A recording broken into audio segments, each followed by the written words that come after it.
Do you know who caused the Wielkopolska Uprising and who didn't want it to occur? How the communist revolution helped the insurgents? Who paid and equipped the first insurgent units?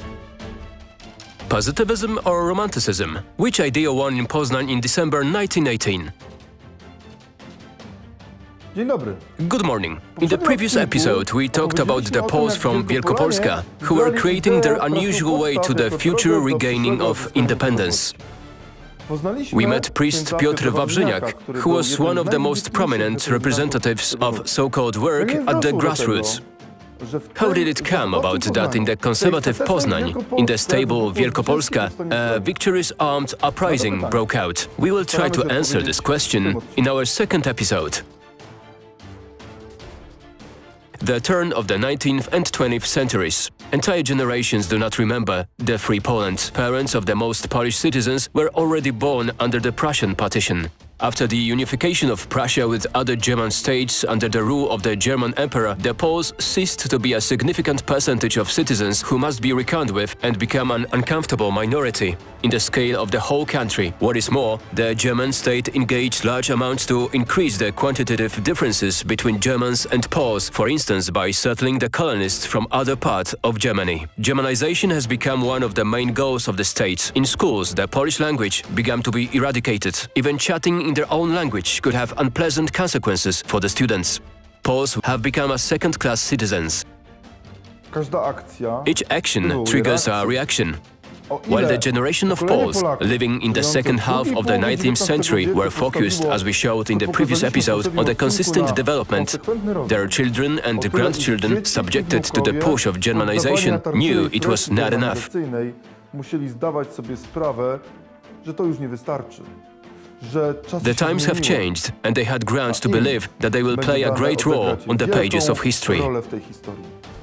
Let's get to know one of them. He was born in Poznań in 1889 in a cooper's family as a son of Franciszek and Michalina, née Majewska.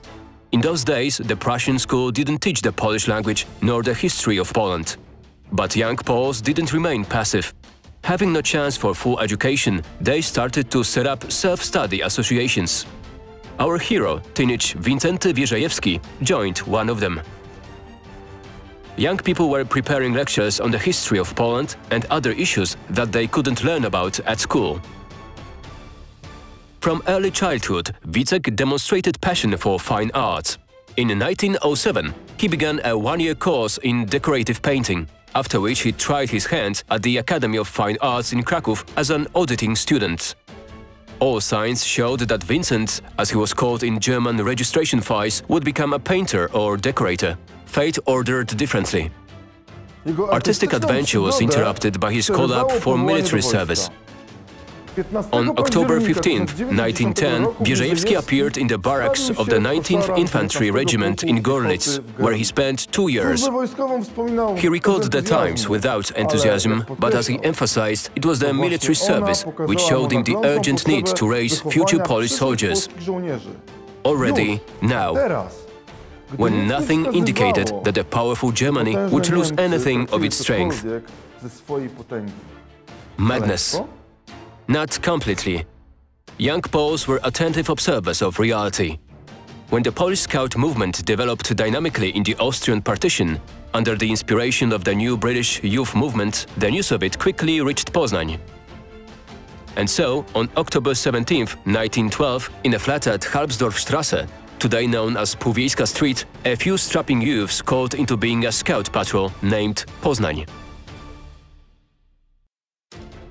And it was a huge success.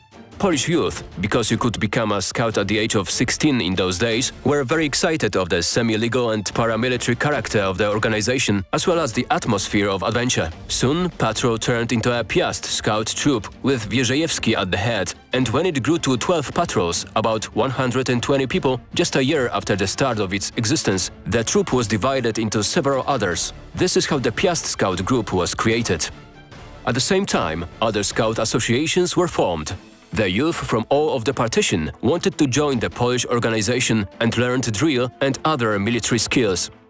2 years after the first meeting, the scout leaders, with Wierzejewski among them, shared the fate of millions of young men pushed into the modes of the Great War.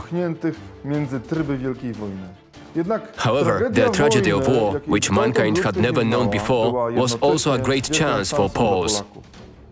A war between the invaders. This opportunity couldn't be wasted.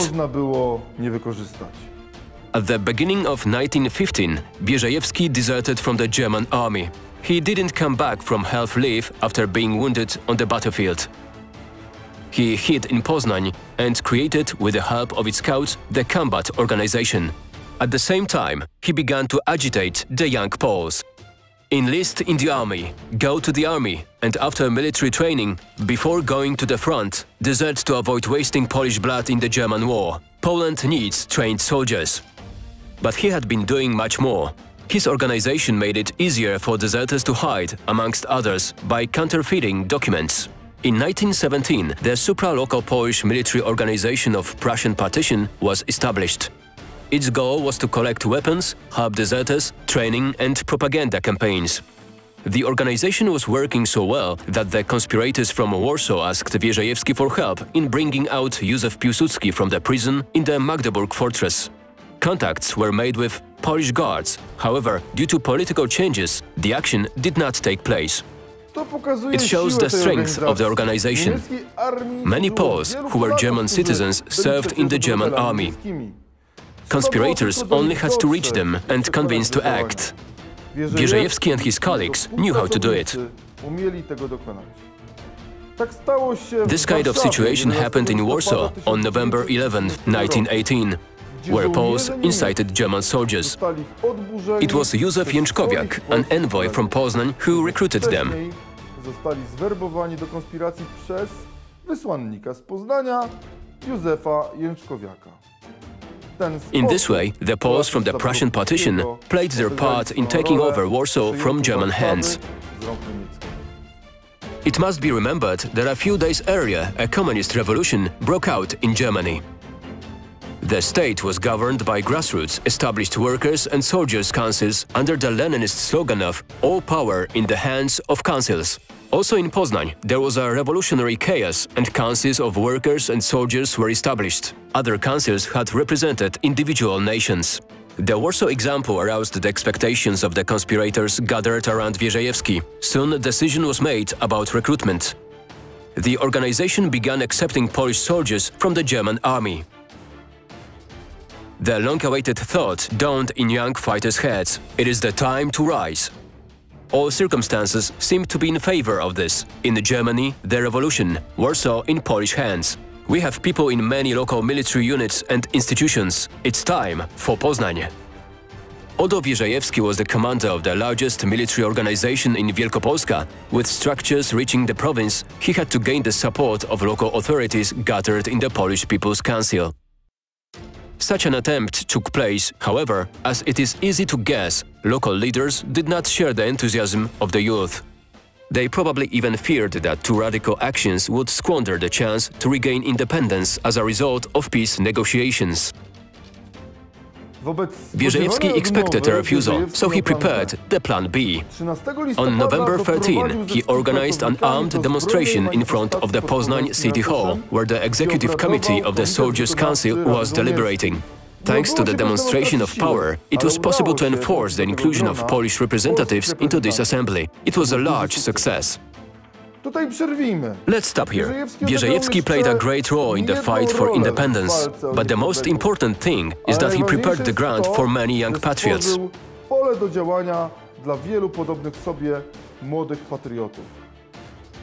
What was the further course of events? We'll talk about it soon, in the last episode of our series.